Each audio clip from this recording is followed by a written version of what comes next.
It's just a science project. Silent breed is people! You know, a doctor friend once said the same thing to me. Frankenstein was his name. It's alive! It's alive! It's alive! That sounds like something out of science fiction.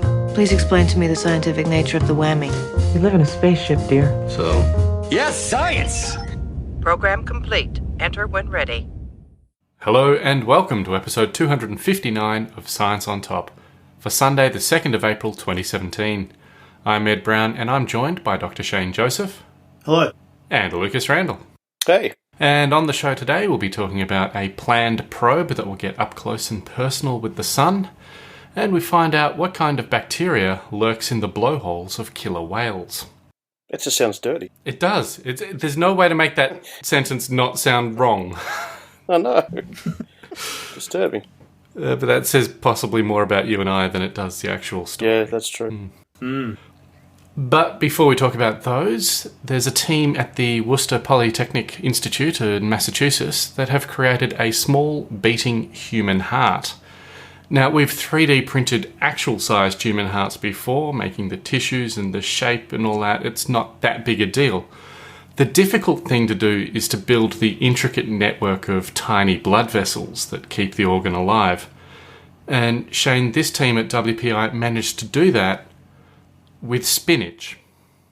Yeah, with spinach. Okay.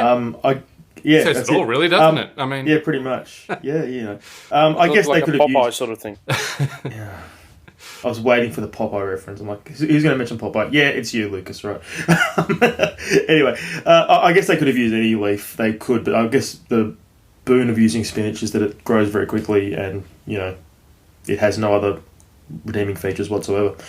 So,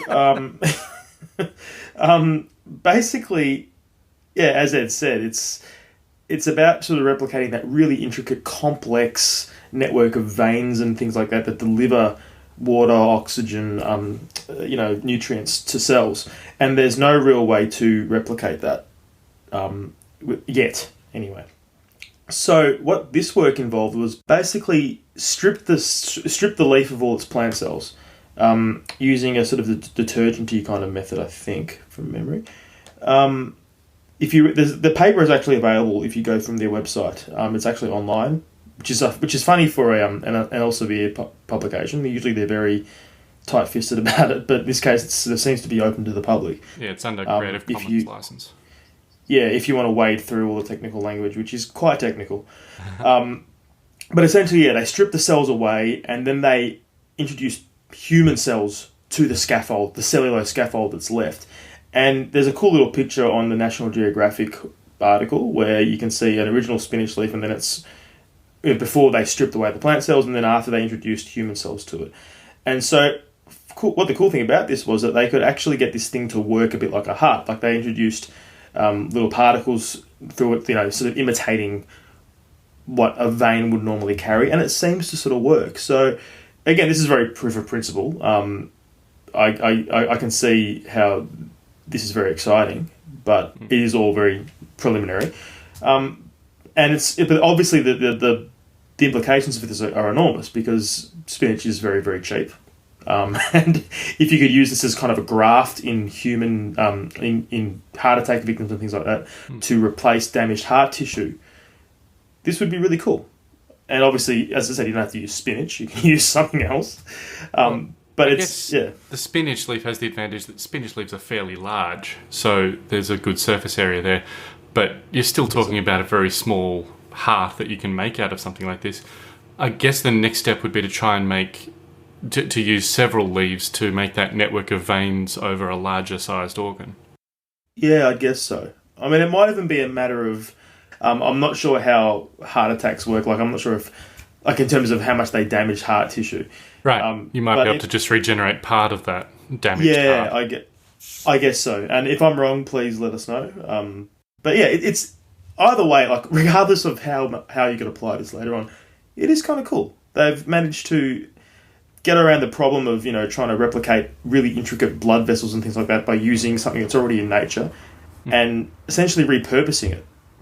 And that's cool. And especially since it's an organic material, cellulose, which is biocompatible. So you're not going to get rejection issues of the body's immune system fighting against it. Probably. Probably. It'll be a lot smoother transition, is what I'm saying, rather than Definitely. if you had introduced. I think that was the thing I found most surprising about this, that they are biocompatible. I would have thought, I mean, to me it almost seems like, and maybe I'm misinterpreting this or reading too much into it, but it seems like this is an awesome illustration of the interconnectedness of the web or tree of life. I know we're so far removed from plants, but holy crap, the fact that it is biocompatible is really quite amazing. Yeah, I mean, when you think about it, what you react to when you get like an organ implant, a transplant or whatever, you're reacting to blood factors. So when you take those away, when you haven't got those in the first place, you've got the patient's own blood, essentially, and the patient's own cells, which are around this scaffold of plant tissue, which doesn't react. Like, it won't be reactive to immune systems. Yeah. And again, it's just cellulose, which is just a sort of inert kind of, it doesn't react with anything. So, yeah. Did you, I don't know if you got far enough into the actual paper about it, but the impression I got from the articles was that these structures are almost replaced, basically. That, like, the cellulose structures, once the human cells sort of start building on them, they've become almost like I sort of pictured like a plaster of Paris mold, which is then sort of removed afterwards. You know what I mean? It's almost like it gets broken down and replaced. It's like, this was a handy pathway for us to grow on. I'm not sure, because I know cellulose is one of those things that only bacteria can really break down. Like, right. It's extremely hardy. Like, the reason they say eat more fiber is because it just which is basically cellulose, is it goes straight through you. Right. Okay. We don't digest it. Like, the only thing that digests it are things like cows, which have cows and horses and things have a separate stomach where they harbour bacteria that can break down the complex structure of cellulose. Otherwise, it just goes straight through. So I imagine it would be something like this here. It doesn't actually break down. It just acts as a scaffold. Right. Which I think is still good enough. It doesn't need to be removed or anything. You can just sit there for the rest of your life, happily. I guess, yeah. Or until you get a donor. Yeah, or until you get like a donor, a transplant or whatever. It acts as like a sort of a what's the word I'm looking for? Backup. Or even like an interim. There we go, an interim tissue. So yeah. So this can fill the role until we get those, the holographic temporary organs, like in Star Trek Voyager. Yeah, nanites. Yeah. See, if only Neelix hadn't had a replacement lung and just had laid there for the rest of the season doing nothing. Dare I say, it would have made only Voyager Neelix so much hadn't better existed. show. But anyway. Well, there's that. But, in the absence of that, if you just lay there on a hospital bed for, that would have been cool. It actually reminds me of that. We went to Cosmic Shambles last night. Sorry, this is a slight tangent. And there was that the performance of David O'Doherty at the end, and he mentioned that during a kids party, he was doing his performance there or whatever, and this kid had sort of worked his way to the back of the room and then just sort of yelled out from the back of the room, like, picture a 6-year-old saying this. What is the point of you? It was heckled by a toddler? Jesus. Yeah, he said it was one of the best heckles, that could possibly be brought to bear upon him. What is the point of you? That's kind of Neelix, isn't it? In so many ways. Or Harry Kim. Yeah. Anyway, I feel like we've strayed from the topic here. And the other retort was, is this going to get good soon? From the kid. A different kid. A different kid. Wow. Yeah. What do kids and the savage heckles? It's tough doing comedy for children, I'm sure. Probably even tougher than for adults. But the other cool thing about this is we're talking about veins and blood vessels and things, but the cellulose itself is essentially wood, which could possibly be used for replacing bones. So you might have a temporary bone replacement of a wooden bone until you grow some sort of a better artificial limb or something. I guess so. I mean, yeah. I mean, wood is essentially like the soft tissue remains of, the outside of a tree is basically all the stuff that's grown from the inside out. That's the remains of all the vascular stuff that a tree normally does. So it would have all those sort of pathways intact, and you could maybe use it as a bone replacement. I'm not sure. The idea of it is kind of wacky, but I mean, there's things like the marrow and all that which you won't be able to replace that way. But then again, you can't do that with a titanium replacement anyway. So exactly, yeah. And if you could introduce it into the wood, it's probably much more. As you said, it's probably much more amenable to that than a titanium rod. Well, obviously it is. I mean, what I kind of like about this is it's very much thinking out of the box. Like, I don't think I've never even. I mean, I remember, as a science student, you're sort of seeing, as science teachers would point out the fact that, leaves vascular structure is very, very similar to our veins, and you think, oh yeah, that's kind of cool, and that's sort of and that shows in some ways how evolution works, like sort of what's the word I'm looking for? Convergent. Thank you. It's sort of a very far removed example of convergent evolution, the way that things, develop. Yeah. No, that was harsh. But it was a bit harsh. Yeah, you get pointed that out, and then you think, oh, that's kind of cool. But then this group has actually said, well, what if we could use this as a proxy tissue, or a proxy, like a way to introduce oxygen and stuff into tissues that would otherwise not get it because of a transplant. So yeah, it's very, very cool.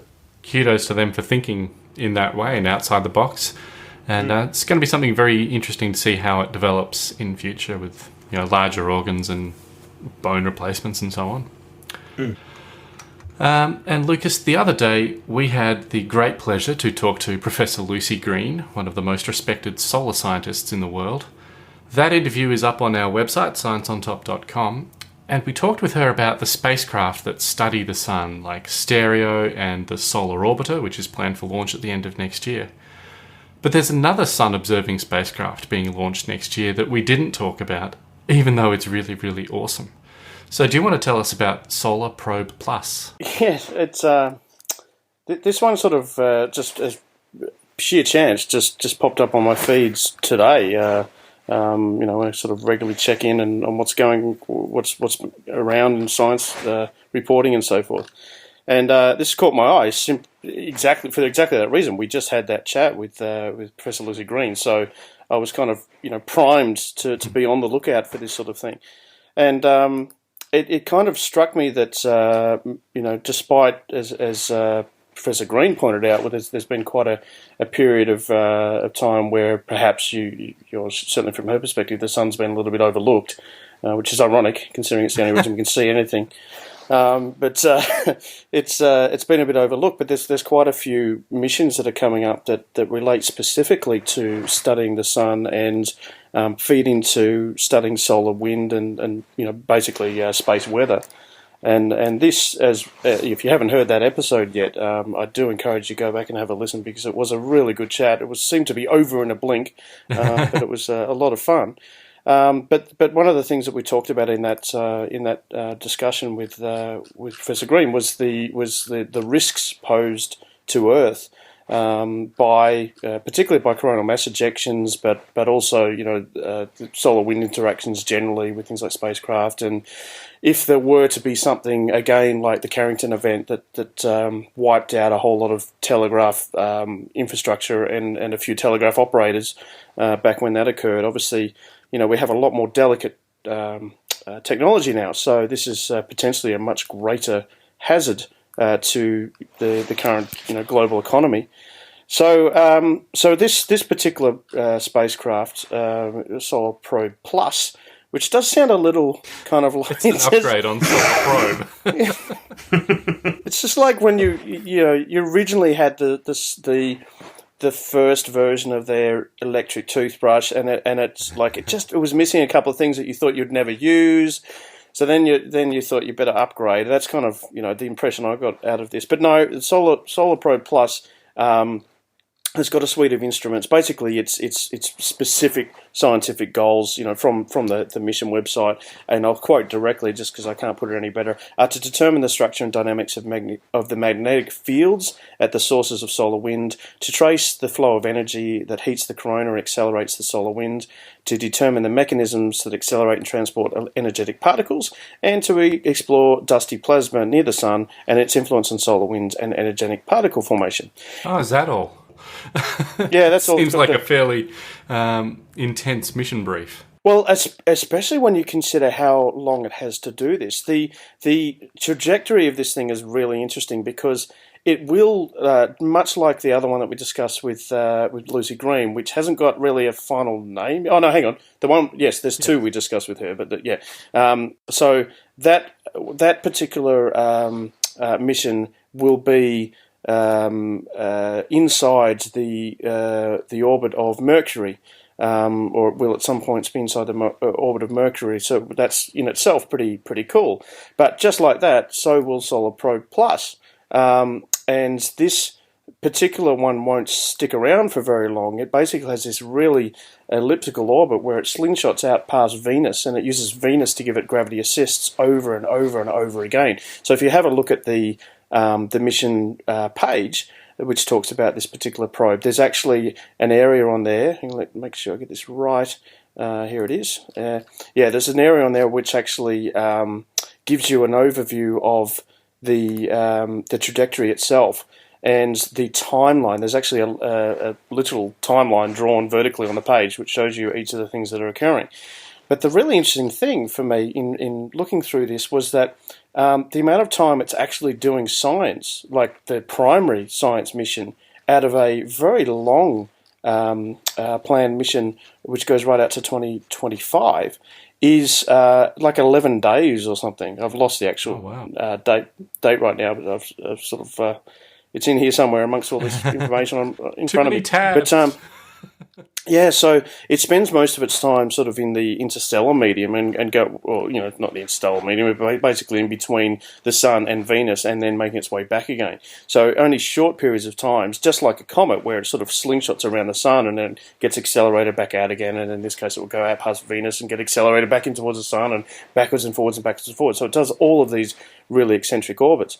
But it doesn't spend a great deal of time actually doing its primary missions, which is kind of amazing when you think about it. And it's got such a long mission plan. Time after time after time, we see spacecraft that are sent up with a primary mission that's meant to last X amount of time, and then they go way, way beyond that. We've seen a lot of the Mars robots that have gone way past their initial planned science missions. We see a lot of other space-based probes, things like Cassini, for example, way past its planned mission. The Hubble Space Telescope, way ridiculously past its planned mission.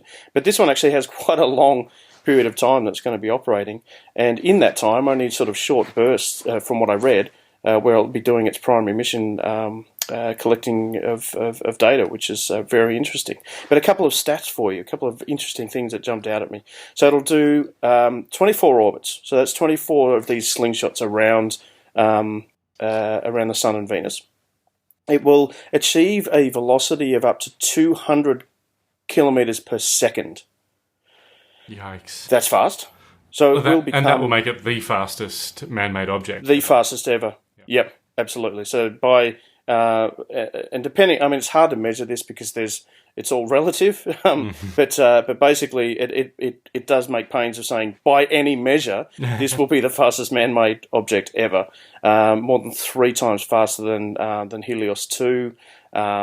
So at its closest approach, it'll be hurtling around the Sun at approximately, it's in miles per hour. Sorry, I haven't done a conversion. 450,000 miles per hour.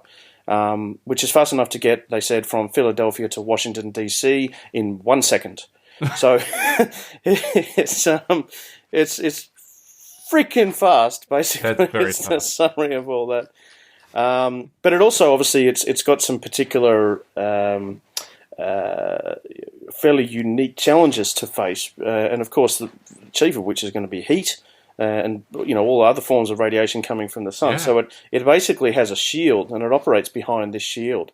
So they have a where was it? Her mission's designed to survive the harsh environment near the sun, where the solar intensity is approximately 520 times the intensity at Earth orbit.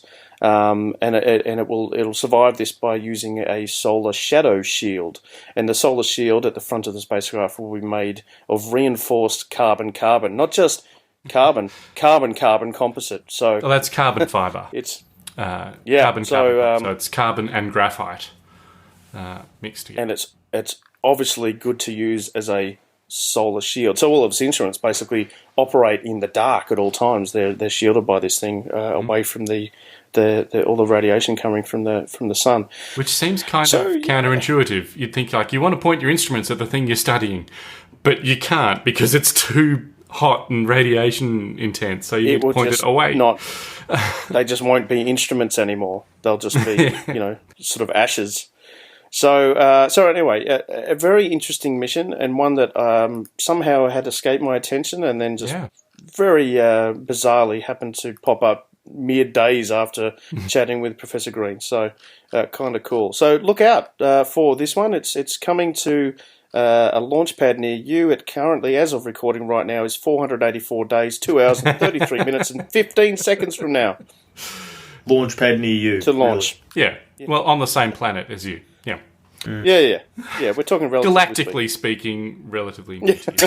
Galactically speaking. And check out the website as well. It's a great little mission website for this one. There's a lot of interesting info, and they've done a pretty good job of presenting it, I think. Although not very compatible with lifting information off of it to put into whatever you use to scrape info from a page. Just point that out. Okay, well, Shane, let's talk about some bacteria now.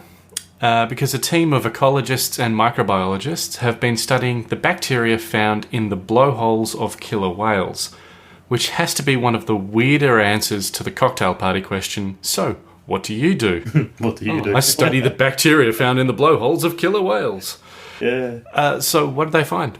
First of all, as Ed said, it's a very strange kind of topic in some ways, and reading the original paper and trying to read the way they sampled from the blowholes of these whales, it sounds like cool. it's so fraught. Basically, to simplify it, they essentially shadowed killer whales, in a boat, and had petri dishes on the ends of aluminium poles. And they somehow figured out a way to aseptically sample the water that comes from the blowhole of the whale as they surfaced and blew out water, and gather that water as a sample, and then aseptically, make sure that it wasn't contaminated by the surrounding seawater or anything else. It sounds. I mean, look, if you've ever been whale watching, you'll know that it's really hard to predict where the whale is going to surface, and if you're going to be close enough to it, which side of the boat it's going to come up on, and to be there in time. And look, these are orcas, which are smaller than your average. When you go whale spotting, you usually go see humpback whales and stuff. Like they're little killer whales, but still, and killer whales. I think they're fairly aggressive, so I wouldn't want to. Oh, really? Be... Well, I was thinking if it turns out that whales do in fact have complex language, they've got to be talking amongst themselves at the moment, that their relationship with humans is becoming weirder and weirder as time goes on. Did you see what they were doing? Yeah. I can imagine it'd be like, what the hell are they trying to do? It's like, what are they doing? Come on, man. All I want to do is get from point A to point B. Can you stop shoving that thing near my nose? But then you're doing, Oh. It's... Hey, Bob, you go on the left-hand side of the boat, and then I'll swing around to the right. You know how sometimes you get that itch that you just can't scratch? And it does occur to me that whales couldn't scratch their blowhole very easily. They have to rub against something. So that, might be a relationship that does pay off on the very odd occasion. I mean, look, as far as I'm aware, they were very careful about animal handling and animal... the ethics of this. So no whales were harmed in this, as far as we know.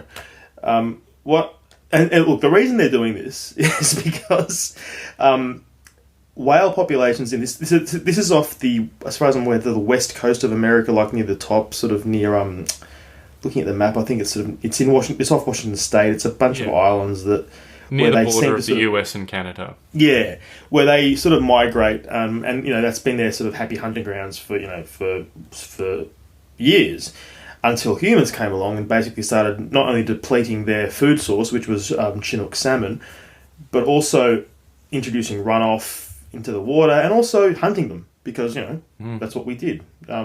So as a long story short, these whale populations have been dropping, and what these researchers wanted to look at was, I guess they wanted. I'm not sure why they thought to look at the respiratory bacteria of the orcas. Maybe they wanted to figure out, are they dying of some sort of disease. Because another thing to note with these sorts of studies, it's very hard to study dead orca whales because they tend to sink when they die. So you very rarely recover a carcass. So it's very hard to do an autopsy. And also, if you want to check the health of a whale, waiting until it's dead isn't all that helpful.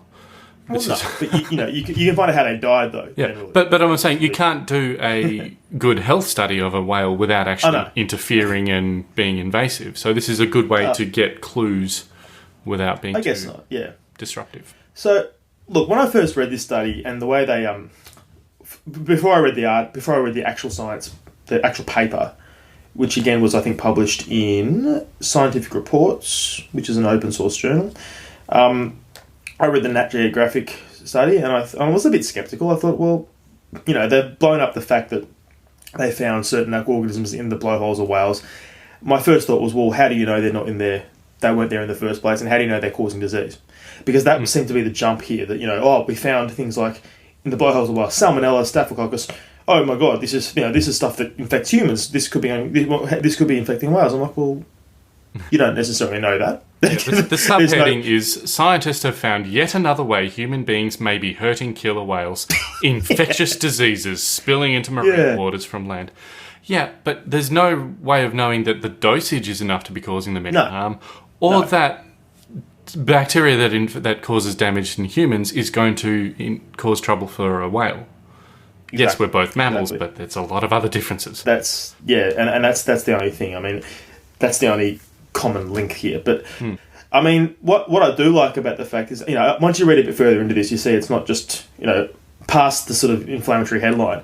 The study seems to be fairly, they went to a bit of depth here. They also tested things like the water, like the top level of water where the bacteria, things like that would reflect runoff. And they did find that there was a sort of a bit of a correlation between what they found in the blowholes of the whales and in what represents the runoff. So it's not entirely, it isn't that much of a stretch. So and also, to be fair to this study, they're not saying that there is a definite link between what's called the SML, which is the sea surface microlayer, which is where they sampled, and what's found in the blowhole of the whales. But they just say that there could be a correlation here. We know that certain diseases will affect orcas, and some of these organisms can be causative agents of these diseases. So it's important to note that this could be happening. And we know, looking through observation, that the orca populations have dropped, and we know why, in a lot of reasons. But could there be some other reasons that this is occurring? And it could be that diseases are being introduced, and we don't know about the dose. We don't know if that's actually affecting them, and they haven't seen any sick orcas as far as they've reported. But it's something to bear in mind. I think the real takeaway of that is they are doing the research, and that they are doing really hard, challenging research. God, I wouldn't want to do this. Yeah, no, it would not be fun. It would not be easy. The sampling, you'd be wet and miserable half the time, and then you've got to come home, and you're never quite sure. Like, reading through their methods for their sampling, like, okay, they did take every precaution, but God, it seems like it's a fraught method, and I wouldn't be 100% sure that they haven't contaminated their sample with the surrounding seawater. So I don't know. So while we can't necessarily guarantee the integrity of the results, we can't necessarily make any links between the bacteria they found and the health of the whales. the important thing is that this sort of research is being done and that we are looking and we are aware of the possibilities that may be arising from this. So that, I think, is the main thing, and I'm very glad that it's happening, but I don't think it's at a point where we can draw any conclusions from it yet. No. But it's worth saying maybe we need to control runoff and things like that. Yeah, well, definitely. I mean, that goes without saying, without doing these sorts of studies, really. I mean, that's, they've got a direct... They know why some of these populations are endangered. It's because they've taken away most of their food source, which is the salmon. Yep. So that seems fairly clear to me anyway. I mean, to be honest, as an interesting sort of study, I think this is kind of cool, because you want to... It'd be interesting to see what sort of things are in the blowholes of whales, because it sort of reflects their respiratory health.